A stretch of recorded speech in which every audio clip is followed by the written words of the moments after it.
Christians, our friend here says, what are you, a preterist? Daniel's prophetic clock stopped at the 69th week when Jesus was rejected by the Jews and hung on the cross. All of this is stupid. So first off, he's asked me if I'm a preterist. I can't be a preterist because I know that Jesus Christ has not returned yet.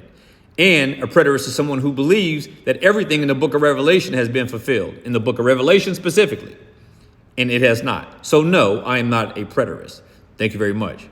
Now, as for Daniel's prophetic clock stopping, etc., that is the dumbest interpretation of anything first of all, interpreting anything. This is one of the worst interpretations of anything that you can read in a book ever, and from any book. This is what this is saying. For example, let's say that Christians, let's say I tell you, I'm going to come over to your house. I'm going to visit you in 7 weeks. I'll be there in 7 weeks. But I don't show up to your house for like 5 years. And I don't show up for your house for 5 years because between the 6th and the 7th week, the travel clock stopped. And so I didn't show up until 3 or 4 or 5 years later. That's what this interpretation is doing exactly when they give you this prophetic clock stop stuff. There is nothing in the Bible whatsoever that talks about a prophetic clock stopping of any type.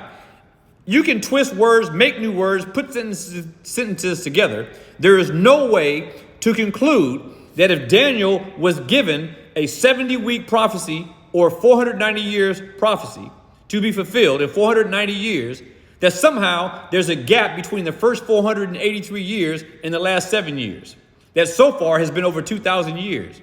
It is absurd. And the only reason why people have come up with this interpretation is to rationalize the foolishness of the dispensational scheme for eschatology, which presupposes that there is a 7-year tribulation to take place sometime in the future. By the way, a 7-year tribulation that nowhere in the Bible is spoken of. No prophet, no apostle, Jesus, nobody spoke of it. I challenge this guy and anyone else, any other brother or sister out there, to show me one verse of scripture, one, that says there's a 7-year tribulation period. I am always having to tell people this.